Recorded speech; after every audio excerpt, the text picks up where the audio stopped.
Good evening, everyone. Welcome in a new Ways of Working Live series. Today's episode number 6. My name is Bart, and as you know, on a daily basis, I lead various departments, as well as the effort linked with the new ways of working. And that's why we are meeting here today. The purpose of these lives is to share the experience of mine and my guests. Today's topic is creating organizational culture of the future. And from this perspective, I would like to very warmly welcome our guest today, the founder and the CEO of the TDSOFT company, Dariusz. Welcome, Dariusz. Welcome, everyone. How are you today? Should I be honest? Always. Just a tiny bit tired. I'll go otherwise. That's good that you managed to join us. I believe your schedule is quite tight, so thanks for that. Dariusz, as we know here, and also what I described in a post when we are creating an event, you actually build the company from scratch, right? You Yes. run the company now, you're developing it. That's on one side. On the other side, simultaneously, actually, you're also experimenting quite a lot with the organizational culture, right? And what I heard also and what I see with great successes on this field. So maybe before we go into this topic and organizational culture, how about you give us some words about yourself and your company first? All right. So my name is Dariusz, and I own TDSOFT company, which is focused on developing products for the future entertainment business, which means sports, play, and others. The company is quite small. It's about 20 people right now. Majority of workers are developers, and majority of work we do is specialized services for international customers who are also in sports industries. So this is basically it. The company, I was always working in my own company, but I started, let me say that, hiring people 5 or 6 years ago. So it's not like a spectacular growth, rather something very organic. And Right. Right now we continue the strategy, which is organic growth and lots of focus on the internal growth. Okay. Sounds like you are on the beginning of your journey, but already with the successes in the field of bringing the company to life, right? Already a couple of years there, right? That's kind of spectacular. Now, actually, you made a great intro here into what we want to talk here about today, the organizational culture, right? And when we think about the culture, and this is quite obvious, I hope you agree, that the culture is the thing that defines if the company is successful or not. I mean, long term, right? And of course, what we know, and lately what I read also in a Harvard Business Review, there was this article about healthy organizations that have healthy cultures, whatever that means at this point. Hopefully we come to this point today. But what is being said there is that these healthy culture organizations, they have 1.5 times more likelihood to experience revenue growth by 15% in the next 3 years. Also, 2.5 times more likelihood to experience stock growth over next years of the same period of 3 years. That's one statement. On the other side of the coin, what is being said is that most of the companies, above 80%, they actually said 85%, fail in transforming their cultures, right? So quite tricky topic, actually. Yes. And I hope we agree on this, that the culture as such is something that exists, right? And that it is important and it influences somehow how we shape the behaviors in the organization, right? Okay, so then my question would be, from your perspective, how would you name or define the organizational culture? What is that for you? So what my recent thinking about that was that actually the company culture is part of the contract between employer and employees. Okay. So you go to work not only to conduct the work that you have been asked to do, not only to get salary each month, but you go there also because you feel and can behave and can grow and you can be exposed to actions in a certain way. So the Okay. exposure to the company world is either set and defined, which is a well-grown company culture, or something chaotic or something random, right? But at the end of the day, people who are earning good salaries, who are doing their job right, and they have quite good work fulfillment in their job. They will not leave the company that will not abandon them in terms of culture and in terms of how they feel inside of it, but they will switch the companies. They will change their mind if they will see something very odd happening. And because I was working with many other companies because of the nature of the work we do, Right. I was able to see at least a few times how lack or destroying their organization culture means basically losing the best people inside of it, because the company has no soul anymore. Okay. So what you're saying is that it's kind of the part of the contract. That's quite interesting, actually. When I think about it, right? Yeah, I agree somehow. Never thought about it this way. And then you mentioned at the end about the soul, right? It's the soul of the company. But if you would name what is the organizational culture like in one word or in one sentence, how would you define it? Because why I'm pointing on it is that when I talk to leaders, not only in IT industry but in general, in various conferences, um, whoever I ask about the culture, I get different definition. So I believe, and that's my takeaway, that as you said, every company has kind of different definition, and neither of those are wrong. They are just different because the context is different. So from your perspective, in your context, how would you define this in one, two words? What is that about for you? One or two words, that's Can be a quite sentence, challenging. no? But um, let me put it this way. The organization culture is who we are. You know, it's either defined who we are, and we can be defined. We actually are working on a document right now. That is the Constitution, and we try to define who we are. Okay. It's quite hard as a people, what we do. And, back then, a year ago, we created core values, which is quite common right now. We Mhm. define who are the employees, what are the core values that you base the company on, right? But Mhm. it's not enough, because it doesn't show the purpose. It shows Uh-huh. who you should be, but not what for. Yeah, okay. So, uh, so the company culture is who we are. Either we know that, or we want to change that, or we are trying to find who we are actually. Okay, interesting. Yeah, I would agree here, actually, from what you're saying, also with the values and stuff. But do you think, and this is a question kind of challenging maybe, from my perspective coming, is for you the organization culture also how organization does things? Is this also part of what you refer to as organizational culture?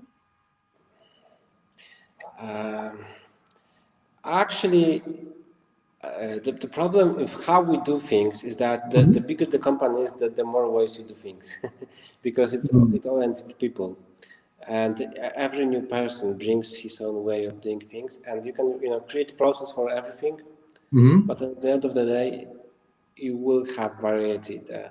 So it's hard for me to fully agree with that.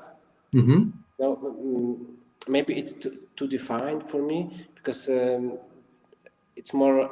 about the goal rather than what exactly you want to do, right? So right. Yeah. Actually, I also agree here with what you're saying. Coming from the big organization, that you can make process for everything. The question is whether it's necessary, and then we come into the discussion about lean and waste and Muramuri, all of those topics, which is big area itself. But okay, understood. Interesting perspective. Right. Good. So I have perspective of someone who is owner of small business, so it might be yeah. quite different from the big companies and their research. Yeah, that's why I stopped here thinking about the different contexts that we have, because from my perspective, the how, and this is exactly the difference you just named very nicely. For me, the how is somehow part, because in the big organizations we have those processes and they are part of the organization. We cannot like go and be somehow not following them, right? We need to somehow take them into consideration when working. There might be a waste, there might be a bit of bureaucratic, but at the end they are part of the culture. And then into this, we're not talking about only the processes but also the structures, and let's say for instance the incentive model, right? Yes. From your perspective, I get what you're saying. It's not necessary there in a startup environment to have all of these processes, so it might not be perceived this way. So your definition is slightly different than mine. That's already what we can see. But it absolutely what you're saying also for me makes sense. Absolutely. So okay, now let us maybe move shortly into why is that important to consider, think about it, talk about it, because as you said, and maybe you could also elaborate shortly on this, you actually actively working on this. This is not something that passively in the meantime, but you also, as I believe, you have people in your team that are dealing with this topic of culture, right? Yes. So it means basically you brought a range to this topic. It's important in your organization. So why is that? Why do you think is that so important? The answer is very simple. As you grow a Okay. company, you also grow problems. So you try to find solutions. This is the very Right. simplest answer. But Okay. the longer explanation is that the basic framework was when the company was very, very small. The basic framework was I don't want to put walls anywhere when it's not necessary. It means I only put walls where I really have to, when really something will be problematic if we don't cut a line here and say you can't do this or that, or you should be doing this or that, which is good, but it lures you into management style when you have to tell everyone what to do and what not to do. And Right. we are trying to escape this, and it's very hard to do because the easiest way to manage people is to tell them what to do. Yeah. But I hate it. So I can't force myself to do it like that, which means that we have to rely on self-managed people who have internal motivation. And also, not only internal motivation, but organization should be, organization, this is the culture part, should be by itself smart enough to allow the good ideas and incentives to happen and block the bad ones in a healthy way. By healthy way, I mean basically in a company such small like mine, it would be some quick meeting and communication thing. Let's Right. do something different, right? In bigger company, it will be something else. That's why I don't want to define the actions because it will change depending on the company, on the size, and on the project, on the industry. But the basic idea is that if you are trying to manage company when you actually don't have to tell people what to do, this starts to be very challenging. But at the same time, it attracts people who needs this, who needs autonomy. Okay. Right. And some of these people who need autonomy would be innovative. But innovative people that are forced to do exactly things like that or like this will never show their true talent, right? Right. So it's a delicate material. Okay. So I see it very similar way. I would just add on top from the corporate perspective, actually, that when I think about this, why it's important, I see two main areas actually. First one is, and then you expressed this actually from a bit different angle, but attracting talents and then maintaining talents, and what you said around autonomy and giving the space, creating an environment for people to be innovative. Why innovative? That's one side, but then also, and I think this also applies in your case, correct me if I'm wrong, this is around outperforming the competition.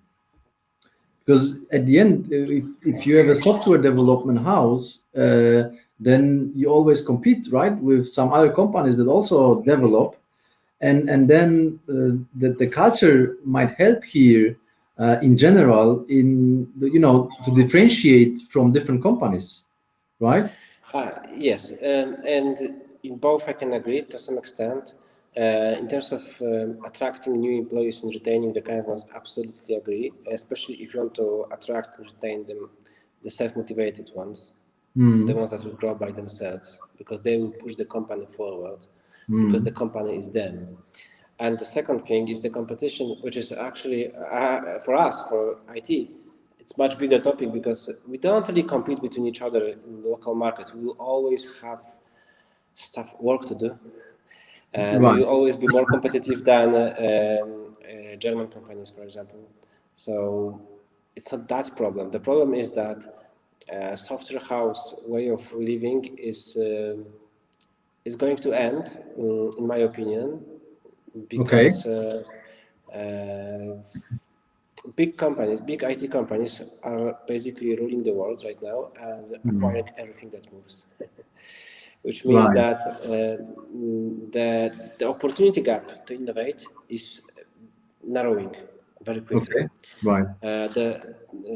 The abundance of capital, investment capital owned by biggest corporations is so big that if you want to do anything else than just being a software house, the difficulty grows. Okay. So even now we are building our own products. We're trying. We spend 20% of our time on R&D in the company. This is our goal. And it's not so easy, especially if you have customers who are also wanting your service that are paid for. Right. But even now we are working on our own internal products that we're trying to develop, try to find this edge. This is the competition for us, the global market, and being able to actually compete via product innovation rather than via, quick of delivery of service. That's what you said was very actually got me when you said the company is the people, them are the company, right? Yes. I think this explains actually your approach to this topic, and what you said at the beginning, not to create action plans and stuff and actions, but rather the mindset. So now when you're talking about, I think generally that the organizational culture starts with the mindset of the leader. Yeah. And the question then is, can this be run and pushed to the organization bottom up, or it needs to always be top down first and then bottom up, or combination? But my question is, can we enable organizational culture bottom up without the leader having such mindset? I am no expert on this, but if I would be guessing, I would be Right. telling you that if you want people to manage themselves, you need to fire the manager, right? So potentially it comes from the top, unfortunately, because I mentioned the walls, right? In the well-grown companies, there is lots of walls, and it's extremely costly, energetically costly to break those walls from bottom to up. Right. The chances are potentially low. That's why it should happen from the top, but it also could happen in a way that will be more automatic rather than not based on people, but rather based on the decision of the company. Okay. If you, for example, make a decision to start using Microsoft Office, software, you can just buy a license and then everyone starts using it, right? If you want, for example, to engage a new culture in the company, you might try to find a tool that will allow you to do it, without your, direct input every day. And we actually work on something like that right now. We are working on a tool that's connected with gamification, in-house gamification, which means that we actually score points for specific activities, right? Even such small, simple thing is having tremendous success. I mean, you don't have to tell someone, go and create and write an article, but if you give someone 3,000 points for that, he will do 5, just to be on top. That's interesting. You actually sold us now kind of mechanics of how to come to the self oiling machine, let's say, right? As a system approach. Yes, and we come from this background because we work in the entertainment industry, and it's exactly the same. The modern PC games, for example, they are so addictive. Why? Because they know how to motivate your brain. Okay, right. Yeah, okay. We have the first common hint from Pavel. I fully agree with Peter Drucker that culture is strategy for breakfast. When you have people who feel they are the company, you can pull off anything with them. Well, absolutely, that's what we just said, right? So absolutely, Pavel, we fully agree with the statement. And Peter Drucker is a mind of the leadership, which I believe all of us somehow had a contact with. Now, what I also read lately in Harvard Business Review was that, and I also observed this, but there were numbers, so I want to just call them, that 77% of workers consider company culture when they apply for the job, right? Moreover, the people can accept lower payment for a better culture, right? So, yeah. I mean, I fully understand. You see, switching a job, if you look from the employer's perspective, employee's perspective, switching a job is a very, very stressful event. You don't know who you'll be working with, if the people will be nice, if the people will be like you, if you have a bad day, if they will, start looking bad at you or whatever else. Do they call you and scream to your, head over the cell phone, or are they nice and understand that sometimes you cannot go to work because you have small kids? Right. You know, those are the stress points on a very, very low level of emotions. The fear of being rejected, fear of unknown stress or other obstacles. And if you see a company that has very strong culture, you know where you go. You know where you go for. For example, companies, even us right now, are creating video materials. How it is inside of the company, so you can feel it. You can feel how it is, and okay, normal people like me, all good to move there. Right. And just one last sentence. As I mentioned to you, I've seen companies that have been failing with their culture. I mean, for example, there were conflicts emerging inside the team. For example, one of the problems there. And sometimes it was caused because the acquisitions. When I see companies starting acquiring other companies, I already put it at risk. Because this is when two cultures clash, and you try to put one culture of two. So not sure where I started. Wanted to say that. Yeah, what you're saying, just for the companies, when one company acquire a different company, it's a big level, huge thing. But this happens also when even someone joins the team. The situation in a team, the dynamics is changing. Like it started with shaping the team again with this first step, right? So, like if you're talking about companies and joint ventures, absolutely clash, and then there is a huge risk with the failure there. Absolutely. Yeah, and it's very true what you say. On the local level, how often you would switch a desk to move your desk somewhere else inside the company? Usually, you're soldered into your place. This is your place. This is your favorite window. You will never move. Right. You only speak with this guy, that guy, and this guy, and you don't like those from the other side. Right. Part of it is actually, last month we had extra points for moving your desk. You will be amazed how much it helps in concentration and focus when you actually completely move your position inside the office. Okay. You have, new background behind your monitor. So another point for the gamification here that you just gave an example of. Okay, gamification should be substitute of director, Right. You don't have to have a director who tells everyone what to do. So actually now we came with this statement nicely to how, because we talk about what, we talk about why it's important, and we agree to this, and then we talk about how. I think this is might be the most interesting here. Before we go there with some of hows and maybe your tips also, or your lessons learned or experience, because I started this live with the statement that 85% of companies fail the organizational culture transformation program and stuff. And then this is given, this is kind of analyzed and then given through the surveys and stuff. On the other side, we have like big players with great stories. Like if I could take two just to come from this misery and this kind of negativity, like if we look at the Microsoft, and when Satya started in 2014, what he started with was the global program, a transformation cultural program. And what he started with was, instead of leaders competing, as you said, we have a lot of departments, and actually the departments compete and leaders among themselves.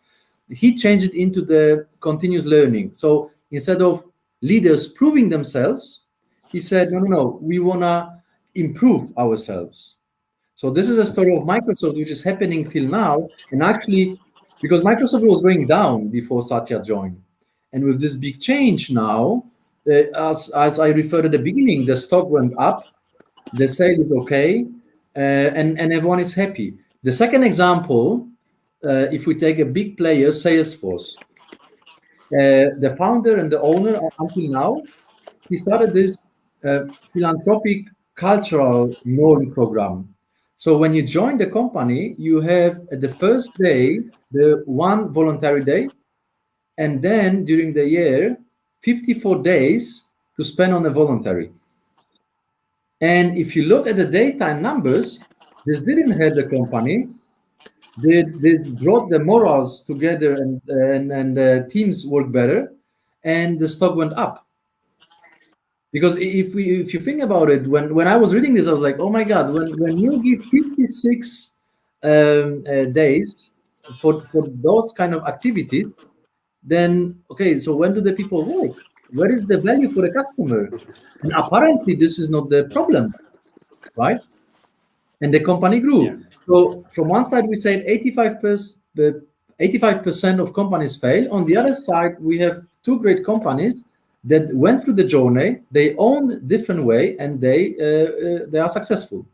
So now the question is, from your company perspective, you started already about this gamification, but really how to change the culture, where to start, and some kind of tips of how to move around this topic. It's a very hard answer because we have a very small company, and even for us, getting where we are, which is not the end of the road yet, Right. took us over a year. We used COVID to start. We defined what's the thing we are doing. We try to find who we are, what are the core values. Now we are trying to find. We found what will be the strategy for us, what we want to do, who want to work. The basics. The basics. And only now we are working on how to incentivize the core values to make sure the team is 100% on top, everyone involved.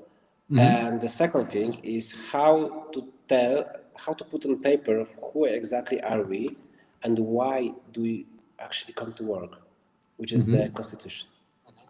So I don't have an easy answer, because even for us, I would say the cost of it is, I'm not even thinking about it, because let's not put cost inside. But Right. it took lots of meetings, right, to be where we are, and it's important. We know it's important, and we all agree that it's better we have it, because without it, we would be like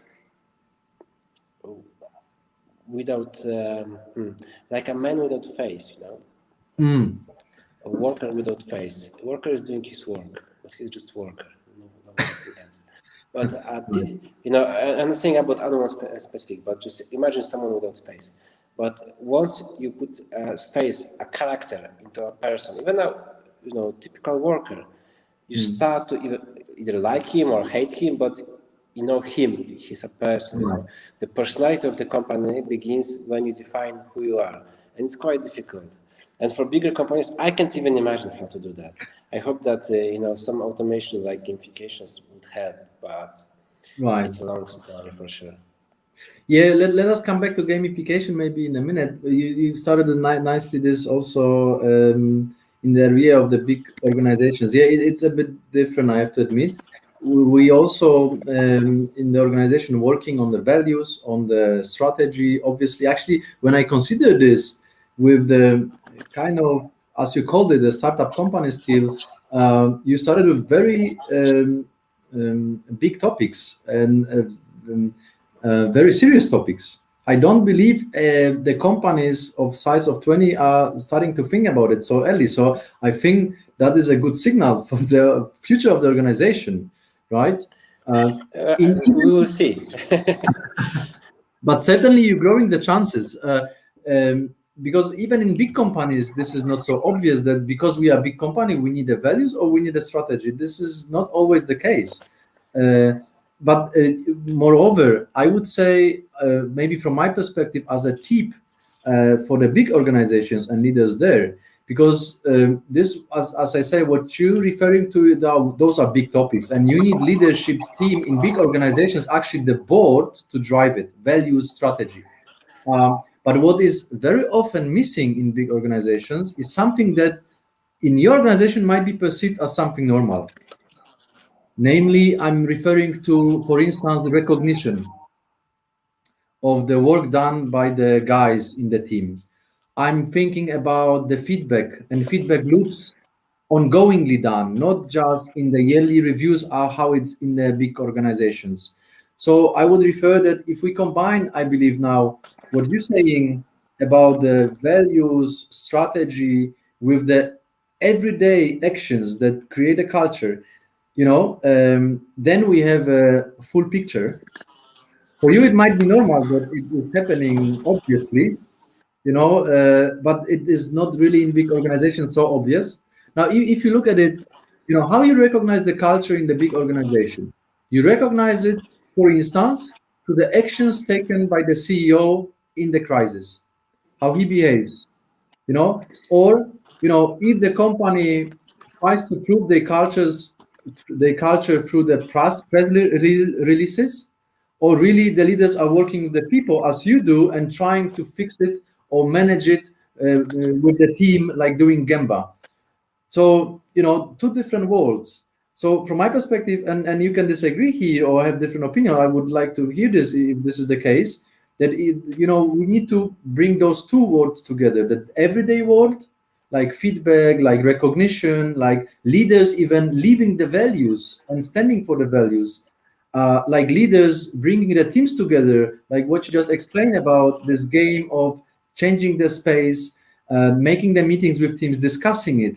If we bring this everyday stuff with these big topics of strategy, values, core values for our organization, then we have kind of full picture, and then we can talk about the culture end to end.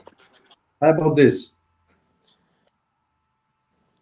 Yeah, you mentioned recognition, which is Right. actually a difficult topic for me. One again difficult topic, and this is because so trying to create and actually test and improve company culture and also how we behave as a team.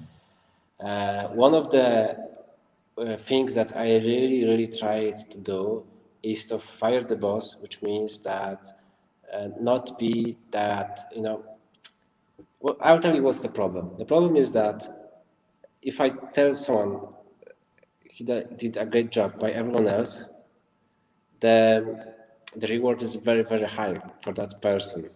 And at 12 size or 20 size, when you will not notice every actions, so you will notice one guy, and the other guy, hey, he's not seeing me. Right. And truly, I am not, because at 20 even, you stop seeing everything. So it works to a very small team. But after that, I had to fire the boss and tell everyone, okay, I will stop recognizing your work by myself. You have to brag. You have to brag. Learn how to brag. Show it's yours. Tell everyone you're the best. I will not tell you that. And this is still something in progress, which means that I managed to not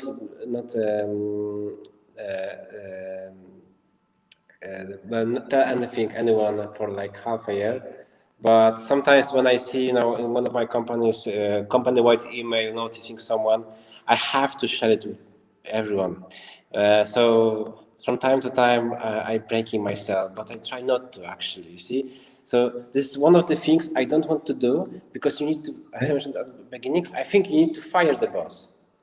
And if you will be able to fire the boss and the team works perfectly, then it means that the culture is inside the organization and not imposed. Okay, so what you're saying is very, very difficult. Yeah, indeed. What you're saying, and let me try to put it in different words, and let me know if I'm not reflecting what you just said. Is that what you're saying, that you empower the team to this extent that there is a peer-to-peer accountability between the team members, and they kind of like at the end are self-managed, and you try to be in the shadow and manage somehow by exception? Is that what you're saying? Okay. Yes, exactly. I try to do as little as possible in terms of management. I know it sounds stupid, but it allows me to observe more. Because, if you're a scientist and you're doing an experiment, you know that by even observation, you can influence the effect. And being a boss and influencing the company all the time, all day long, you are the guy who is breaking the effect of experiment. So you have to stop and see what actions could be done without you, but on an organizational level, to allow people to be recognized without, boss. Is that what you're saying? Don't wait for your dad to tell you you did great, right? But it's always good to hear, right? It's always nice to hear. It's alluring, it's addictive, but at the same time, it, as mentioned earlier, if you are not noticed, it builds resentment. Right. Yeah. Interesting thing. Let us maybe come shortly to the gamification stuff. I have to admit I'm not that deep into this topic. I heard a bit about it, but I was not really deep diving into this. Could you just say like how you use gamification in the context of your organization? Give some examples. Yes. So the very, very, very simple thing is that if you create a challenge to compete with each other, even for something stupid, even for not an existing reward, people would be in love with that action. And this is what's called gaming industry. You give people a challenge, they compete with each other, they even paying for that, and they have absolutely the best time. And it's normal, it's great. This is how our brains work. This is the pinnacle of the development of the current psychology, applied psychology. It's really ahead of the game comparing to universities, in my opinion. The psychologists working for the gaming industry are the best in the world, in my opinion. And but the rules are simple, actually. So, for example, in our company, we have points system, and you have monthly, yearly, quarterly, ranks. Nothing, right? For a badge. But the ranking is there. And how to score points? For example, as I mentioned, write an article, go through a tutorial, read a book, because this is how we leverage the hunger of knowledge, which is one of our core values, right? Right. Okay. We had last month was a month of feedback. That's another example. So you had to have a one-on-one feedback session without documents or nothing, just 10-minute talk. How do you score my work? I'm doing right or not? With peers that you pick by yourself. And for the first one, you will get 10,000, 1,000 points. For second and third, 500, and then nothing, right? So it's okay. And if as a company we got 20,000 points at the end of the month, we go to paintball. So there was a pressure. Hey. So there is some kind of prize actually at the end, right? But it's not a prize for you. It's not like you make money on it, because it will spoil the fun. No one would do anything for 200 zlotys. In the IT industry, it will be like, no, I'm not like that. I'm not selling myself. But for 200 points, or for a beer out with the team, that's great, because this is the purpose. And we use gamification when we want to create a very, very simple rules for very, very simple actions, and we are already observing that effect of that is incredible. No manager will be able to motivate people in a way that a good gamification system will. No one will force you to sit on your desk watching a screen 3 hours every evening, but a game can do. Yeah, right. Yeah, actually, that's a good comparison. Exactly. So you're in a gaming industry using gamification for your own company? Well, we are not in the gaming, we're in the entertainment, which is Entertainment.